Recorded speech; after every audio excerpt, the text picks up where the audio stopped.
Ia, tai au langi le lei ma le soifua maua i le maleifua mai. Le paia ma le mamalo le kalesia. Ia mai se fo'i le au whaafonga i le nei tai au. Ma lo le tai au manuia. Ma lo le tai au fou. Ma lo le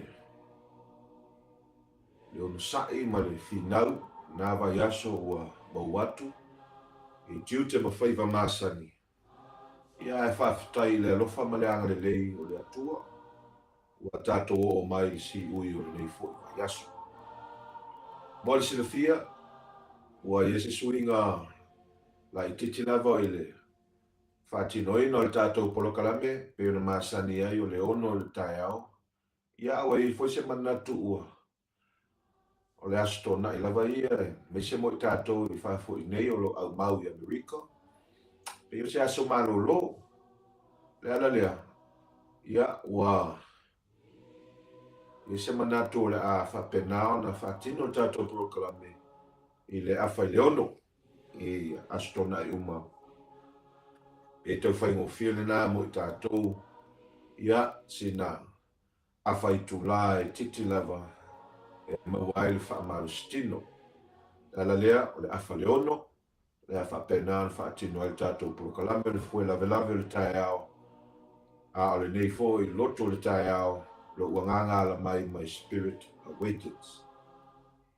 Ai o mai asa i o tātou tāpua i atu i le tua. Awa nei whaatanga alofa, ia ino i le leanga, ia pipi i le lei. Ia whiwha pele pele ai i le whealofani o uso. Ia tau solo mua o na awa o le tasi i le tasi. A ora vai vai le filinga, ia maalosi le loto, ia au na i le alii. Ia oli le wha moe moe, ia ono sai le puapua ngā, ia finau i le tatalo. Ia tātou tatalo mo le nganga pai. O le lui le atuae, mai lava i le au na o le apostolo i a Paulo. Ia mātou finau. Ai awana i o mātou wha lango pe wha moe moe langona wha le tino. Ia mātou finau le atuae, ma upenga o le tau e peifona e whaai mai o mātou tanata.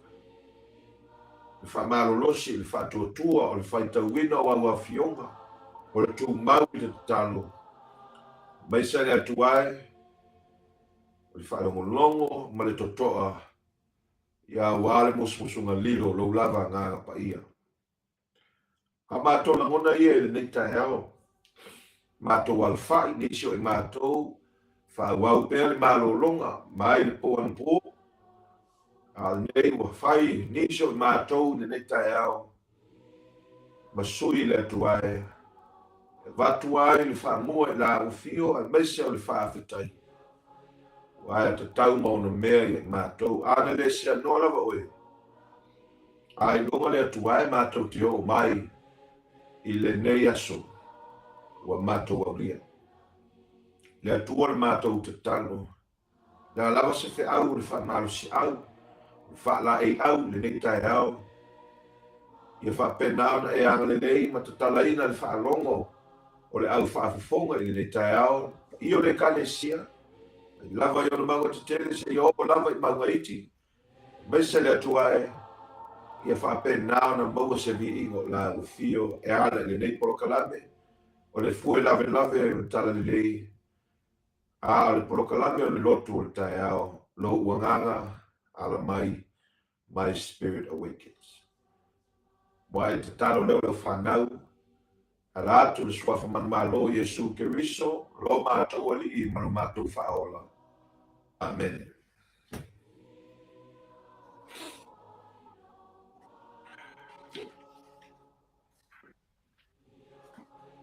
O se whanoro si ala mui tātou le ni tae ao. E mamua le amai le. Tusa apostolo Roma. Paulo Roma.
Ua le matalio fe'au magaluega o lenei aso tona'i.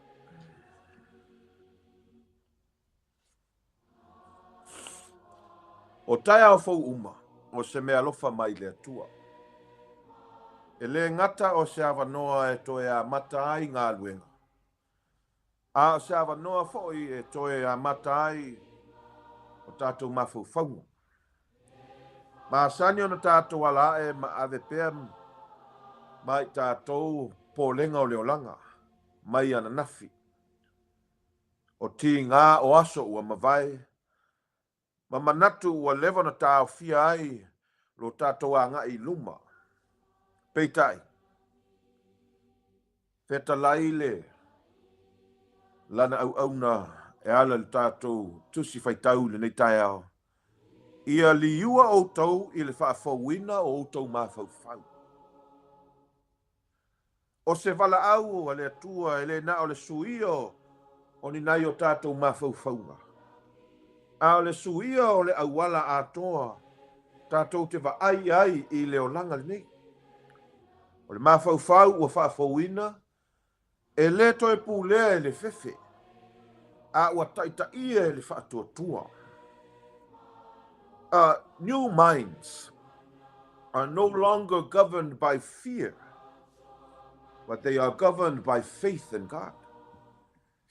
E le toe whaalango-lango ma whauwhaunga whau i la ngona o le taimile nei. A ua whaavai lunga wholanga tu mau o le atua. O le suinga moni a mata i le mawhauwhau. True change begins here. A suia le atua lo mawhauwhau. E suia lo loto. A suia le loto. E suia ile amio. Ma a sui le amio. E suia ile o langa o le tangata.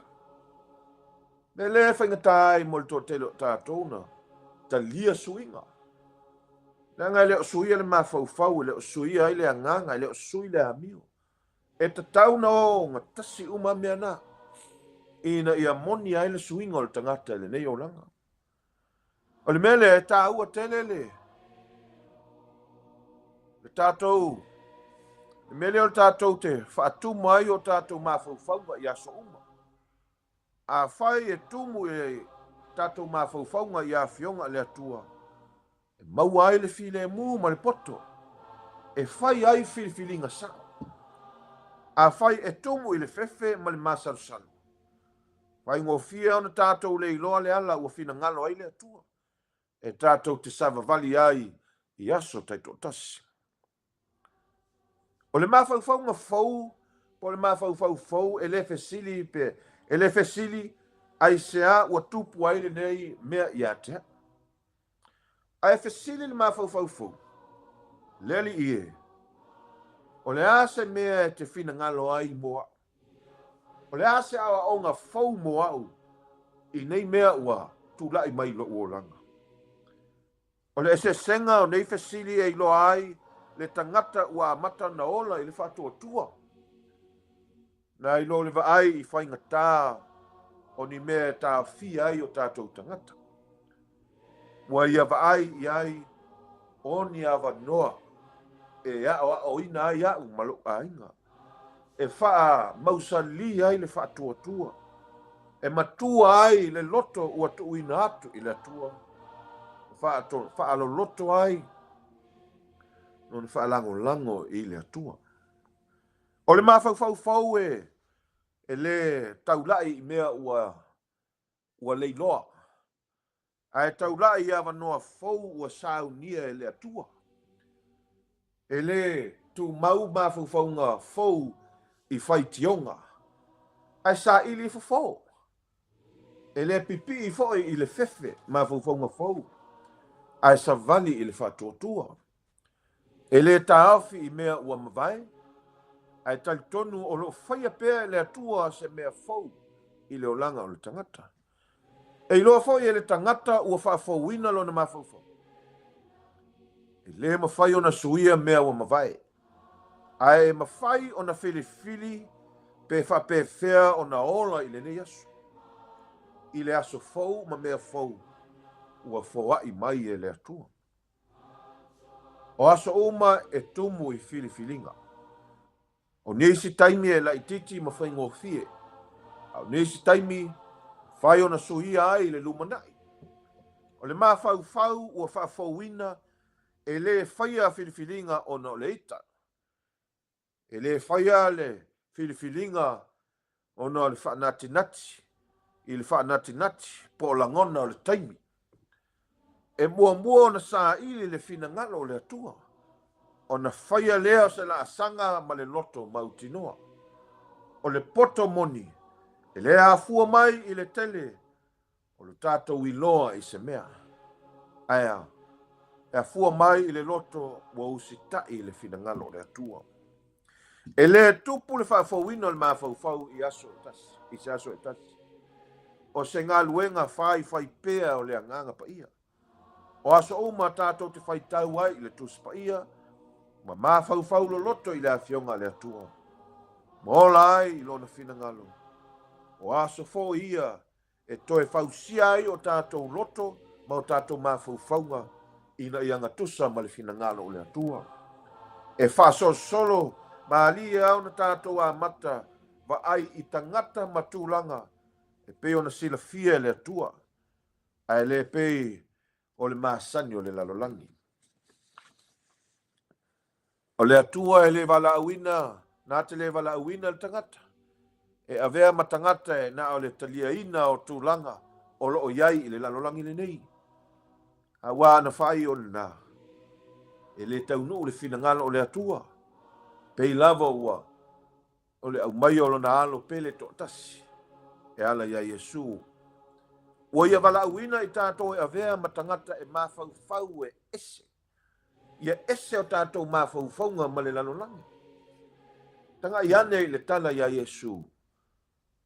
Le ese o mawhauwhaunga o le atua. Ma le whainga malo. Le ustaulanga le upu na sa iai le nei taibi. Change. Renewal of the mind. It must adapt to the context of time. Ke nā te le mwhaino tātou whaia mea ma yaso la, yaso nei. Ia tonu e sa oe. Ia, tu mau le whaavai a e sui whainga. Tātou mawhauwhau pe o ke riso. Ma ia I loalo na fina ngalo I aso umalava. O le mawhauwhau o ke riso e tumu I le alofa. Ma le alofa e muti vale. Le wha maangalonga ma le wha moe. O le mawhauwhau le mawhai o na whausia ai a inga ma e kalesia. E mawhai o na whausia ai nu e atangia. E atangia mai ai le mamalu o le atua. Le au whaafofonga I le nei tae ao le pa I o le kalesia. E maise o lea whata whaitaulanga ma lea whata whaitaulanga. Awa mata le nei tae ao. Ia avea le nei mau ma wha manatu. E le a mata le aso I mea o lo tutupu I o tātou tawhatafa. Ai a mata I tūlanga lo iai I o tātou mawhauwhau. Things do not happen and move in this world without the renewal of our minds. A whai e tu atu o tātou mawhauwhau I le tua. Ma whai o na tātou whengai ma so selu I tau ma le file mu. Wa o tātou iloa o lo mua atu pea le fina ngalo le atua I o tātou luma. Ma tātou sa vavali whaatasi mai ia I aso ma taimi uma. Le au soe, o le wha malo si au, o le upu le nei tae au, e le mawhai ona e suia ana nafi. Ae mawhai ona e filifili le mawhauwhau e te savali ai I le aso nei. A tuulo mawhauwhau I le atua, e suia ai lo loto. A tuo la ngona I le atua malo loto, ua suia. E suia ai au filfilinga. A sui au filfilinga. E sui lo wolanga. A lot of us ask, why has my life continued to stay the same? There is a pattern of change that needs to happen in your life. Changing of the mind is very important The mind changes the heart changes the spirit, and the spirit of all of those things combined changes your life. Ia manuia lo waso Samoa, ma ia taʻitaʻia o ma tatou mafaufauga, le agaga paia ia o tatou tiute ma faiva ese o lenei taeao fou ua tatou aulia. Ia manuia le sapati le aso a taeao, sei o tatou faaiʻu i le tatalu.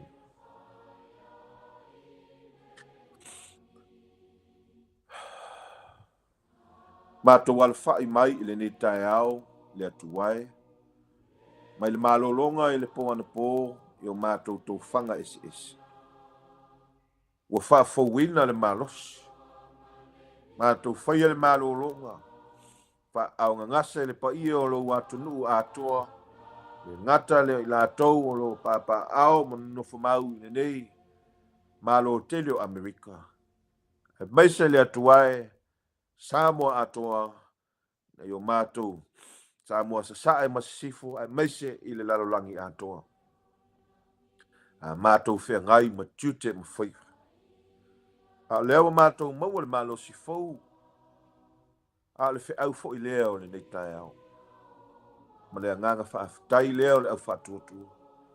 Faafetai le atuae le faafouina o le malosi.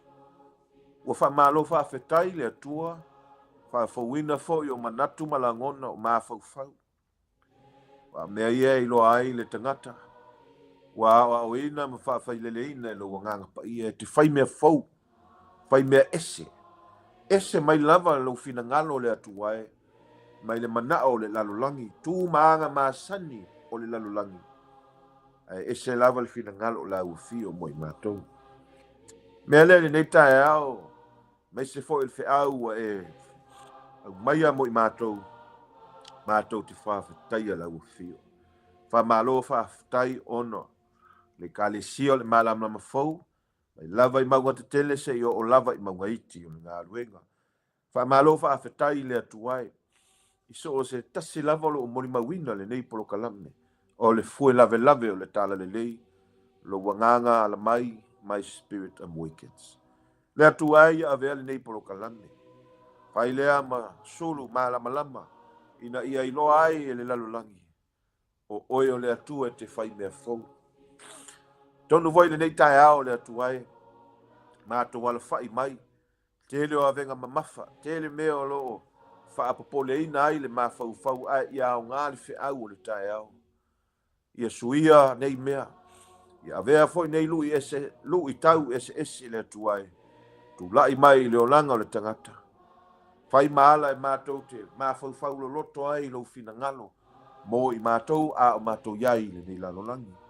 Matou tatalo i lauafio, le agaga faafetai lou tusi paia, le agaga paia tuʻumumusuina pea o matou tagata, a le taulaga sili na e saunia e ala ia Iesu. Ia iā te oe le atuae, le viiga o le faamanū ma le faanetaga, seʻi o lava i le faavavau. Nei voi taeao le atuae, ia le matou tautonuga, pe fou le malosi o le tagata. Ae lē fou le atuae, lo matou le atoatoa i auluma. E ia le tautonuga lenei ifoga, so se tasi lava o loo mai moa mai ma faafofoga mai. Ua matou sesē magasala pea i auluma. Matou tatalo lenei taeao faamagalo. Le ia seʻiseʻi matou e atoatoa. Mai lava le atuae i le tamā ma le tinā o le aiga seʻi o lava i fanau. Mai lava i le faifeʻau ma lona faletua seʻi o lava i tagata atoa o le aulotu ma ekalesia. Mai lava i ulu ma taʻitaʻi o le faigā mālō seʻi o lava i tagata faigaluega le atuae. E agasala o matou tagata uma. A le matou tatalo lenei taeao. Faapena ona e agalelei pei lava lou masani ma faamagalo. O ani o matou waleu, o ani o matou vaivaiga ma sesē le atoatoa. Faapena le atuae ona e faafouina le tagata pe o le feʻau o lenei aso. Ia faafou le malosi, fou le mafaufau, fou o matou tagata i luma o lauafio. Ina ia matou ia faapena ona matou sa vavali ma le totoa. sa o mātou langona mo mātou mafaufaua i lau fio. I whai lea maala e wha mausalia e wha tuatua le tangata a o mātou i ai le nei lalolangi. A le nei aso le atuae, ia, ta pena ina e lau nganga o mātou tangata mo le sa pati a tae au. Wha manuia ia sa moa atoa, sa moa sa sae masisifo, sa moa e loo. Iai iso se tafa o le nei lalolangi, le atuae wha manuia. Anga lei le kalesia le malam lama fou Samoan American Ministries ai lava le atuae ile ia ma le mamalu le aufai ngā luenga fai fe au mo fale tua o mo fale tua ti a kono mo latou fale tua se ia o lava i alo ma whanau o le kalesia matou mana tua foi nei vai tau le atuae le lalo langi e vevesi fa penao na e au mai alo file mu a o le nei vai aso fou la mātou aulia a mata le aso atae au lo sa pati le mataitaina pea e lou agaga le atuae o mātou tagata faafouina o mātou mafaufauga faapena le atuae na mātou atiae ma le agaga faatuatua ma le fiafia o e lava o le atua e tele tuulafoaina lava i mātou o a mātou lagona ia i lenei taeao a le mātou tatalo le atuae tatou lava ma oe manuia ai mea uma. Fonotaga ese lo feagai ai fo. Nisi o whaala potopotonga o e kalesia pe lava o kanana fou le atuae le nei vai tau le metutisi e whakasa ma so o se lotu lava ma talitonunga le atuae o whaavai lo finangalo. Whape nao na wale itia lava le mana o oe. Ale mātou te talo le nei asu e mātou langona le atuae le pa i mai o le whaafowina o mātou mafu fauma. Ia mātou whaalolonga mo le tutoa i lo finangalo mo i mātou i whaapena le atuae e whai mea faupea i le ola o le tangata a o mātou iai i le nei lalolangi. O le mātou te talo lea, wala atu ia Yesu Keriso, lo mātou alii ma lo mātou whaola. Amene ma amene. Tamoe, manuia le nei aso mo ni fuafuanga, whafau Yesu, tātou wheiloai i lea vai aso pule soifua ma Galilei, lea tua whaamanatu, afa leono le tae ao i asto na i taito tasi, o le fue lave o le tala lelei, whai o mātou tangata ma le nei e kalesia, ma au auna ia o i Samoa. Ala lea, whaamanuia lea tua i le nei aso.